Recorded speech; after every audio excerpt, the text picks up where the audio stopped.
بسم اللہ الرحمن الرحیم نحمد ونصلی علی رسول الکریم باب فی زکوٰۃ عروض التجارہ۔ آج جو باب ہے وہ تجارت کی سامان پر جو زکوٰۃ ہے اس کے بارے میں ہے۔ تو یہاں پر کوسٹن ہے، مل مراد عروض التجارہ، عروض التجارہ کا کیا مراد ہے؟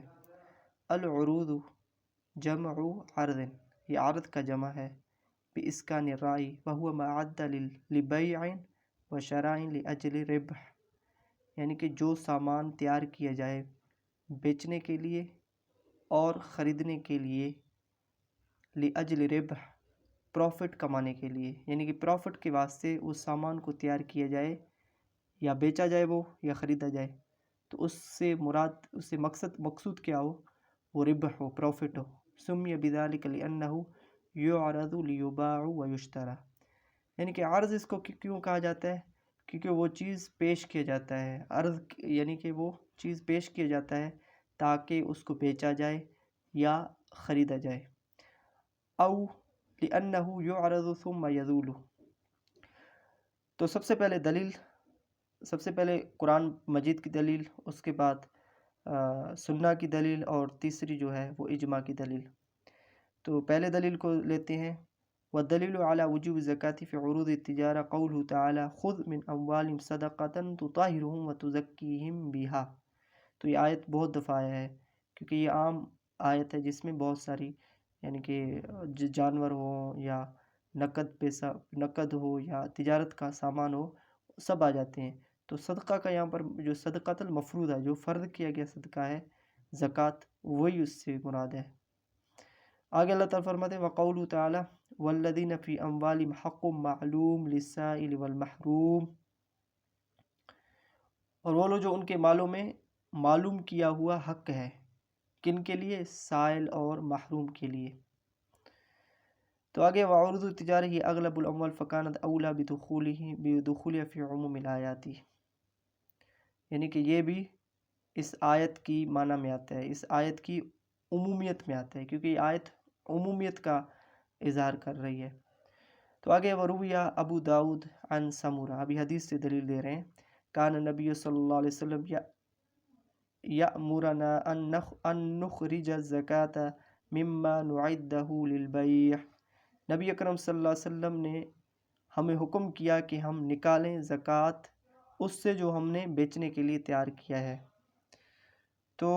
آپ صلی اللہ علیہ وسلم یا آپ صلی اللہ علیہ وسلم کی جو سنت ہے وہ قرآن مجید کی تشریح ہے، تو مال تجارت سے بھی زکوٰۃ کا حکم دیا، تو یہ حجت ہو گیا ابھی۔ اور تیسری ہے وقد حکی غیر واحد اجماع اہل العلم علی ان فی العروض التي یراد بها التجارۃ الزکاة اذا حال علی الحول، یعنی کہ تجارت کی مال پر بھی زکوٰۃ ہے جب ان پر ایک سال گزر جائے۔ تو آگے چلتے ہیں، وَيُشْتَرَطُ لِوُجُوبِ الزَّكَاةِ فِي عُرُوضِ التِّجَارِ شروط، یعنی کہ شرط ہیں، کنڈیشنز ہیں زکوٰۃ کے واجب ہونے پر، کن چیزوں پہ؟ تجارت کے سامان پر۔ الشرط الاول ان یملکہ بفعلہ، کہ وہ اس کی ملکیت میں ہو جس سے وہ کام کر رہا ہے، یعنی کہ جس سے تجارت کر رہا ہے، جس سے بے و شراء کر رہا ہے، اس کی ملکیت ہی ہو۔ مثلاً کوئی شخص کسی سے قرض لیتا ہے تاکہ میں کیا کروں؟ تجارت کروں۔ ابھی وہ جو قرض بندے نے لیا ہے یہ تو اس کی ملکیت نہیں بلکہ وہ دوسرے شخص کی ملکیت ہے جس سے لیا، تو یہ کیا ہے؟ اس میں زکوٰۃ نہیں ہے، بلکہ زکوٰۃ اس میں ہے جو اپنی ہی ہو، ذاتی، یعنی کہ جو انویسٹ کیا چیز ہو اس پر زکوٰۃ ہے۔ کالبیع وقبول الحبہ والوصیہ والاجارہ، یعنی کہ کوئی چیز بیچا، اس سے اس کو مال وصول ہوا، یا کوئی تحفہ اس نے قبول کیا، یا وصیت میں اس کو کوئی چیز ملا، یا اجرت پر کوئی چیز لیا، وغیرہ ذالک من وجوہ المکاسب، یعنی کہ ان چیزوں کے ذریعے سے آپ کیا کما سکتا ہے۔ الشرط ثانی ان یملکہ بنیت تجارہ، اور دوسرا شرط ہے کہ وہ جو ملکیت میں ہے اس بندے کی، اس میں تجارت کی نیت ہو اس کا، بأن یقصد التکسب بہا، اس کا مقصد ہو اس سے کمانا، یعنی کہ جو سامان ہے، جو چیز ہے، جو دکان ہے یا پلاٹ ہے گاڑی ہو یا کوئی پلاٹ وغیرہ ہو تو اس میں کیا ہو مقصد اس کا کہ میں اس کو بیچوں گا، اس سے نفع کماؤں گا، تو اگر وہ نصاب کو پہنچا ہوا ہے اور اس پر 1 سال پورا ہو جاتا ہے تو پھر اس پر زکوٰۃ واجب ہے۔ لأن العمل بالنیات وتجارت عمل فوجب اقتران النیت به كسائر الاعمال، تو ہر عمل نیت پر ڈپینڈ کرتا ہے کہ اس کا نیت کیا ہے بندے کا، تو تجارت بھی عمل ہے، کام ہے، تو اس میں بھی نیت کو دیکھا جائے گا، یعنی کہ ایک بندہ خود اپنی نیت جان سکتا ہے کہ میری نیت کیا ہے، کوئی مفتی یا کوئی جو فقیہ ہے وہ فتویٰ نہیں دے سکتا کہ اس کی نیت اس چیز پر ہے۔ جس شخص کے انڈر جو بھی چیز ہے اگر وہ کہتا ہے کہ یہ میں نے صرف اور صرف استعمال کے لیے لیا ہے، میں نے اپنے بیچنے کے لیے نہیں لیا، یعنی کہ آگے کی نفع اٹھانے کے لیے نہیں لیا، جو نفع پروفٹ کے صورت میں، تو اس پر زکوٰۃ نہیں ہے۔ الشرط الثالث ان تبلغ قیمت و نصابا من احد النقدین، کہ ان کی قیمت، جو ان کی قیمت ہے وہ نصاب کو پہنچ جائے ان دونوں چیزوں میں سے، ان دونوں نقدوں میں سے، قیمت الفضہ یا قیمت الذہبہ، ذہبہ والفضہ، لیکن جو کہ وہ قیمت الفضہ میں، کیونکہ قیمت الفضہ کم پڑتا ہے، لیکن قیمت جو ذہبہ ہے، سونے کا جو قیمت ہے وہ بہت اوپر جاتا ہے، تو اس سے یہ خدشہ ہوتا ہے کہ جو فقراء اور مساکین ہیں ان کو زکوٰۃ آسانی کے ساتھ نہیں مل سکتا، تو اس لیے وہ اس قول کو لیتے ہیں جو قیمت الفضہ، یعنی کہ چاندی کی قیمت کو دیکھتے ہیں کہ ان کی جو 52.5 تولہ چاندی کو ضرب کریں گے، جو بھی آج کے دور میں تولہ چل رہا ہے چاندی کا، تو جتنا رقم بنتا ہے اگر اتنا ہی کسی کے پاس تجارت کا سامان پڑا ہوا ہے اور اس پر 1 سال گزر چکا تو وہ اس میں زکوٰۃ دے گا۔ تو آپ صلی اللہ علیہ وسلم کا حدیث ہے جو الشرط رابع تمام الحول علیہ لقول صلی اللہ زکوٰۃ فی مال حتی یحول علیہ الحول، یہاں تک کہ پورا سال گزر جائے اس وقت تک زکوٰۃ نہیں ہے۔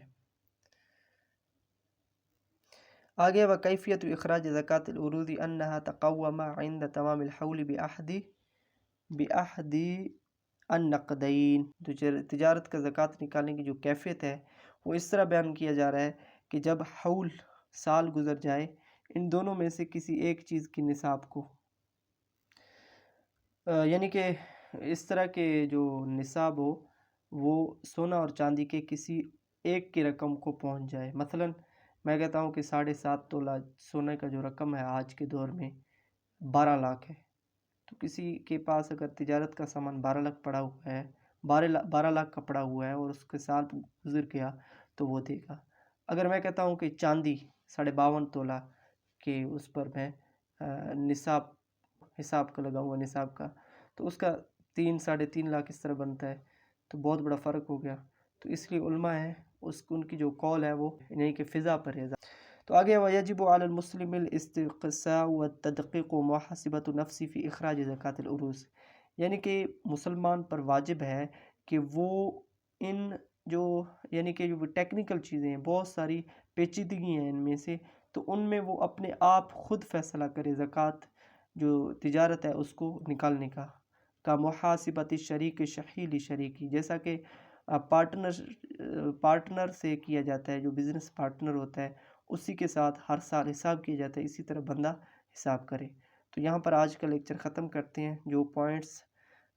یعنی کہ پیپروں میں آنے کی ان کی توقع ہے یا جو سر نے نوٹ کروائے ہیں یہی ہیں، انشاءاللہ اگلے لیکچر میں ملتے ہیں۔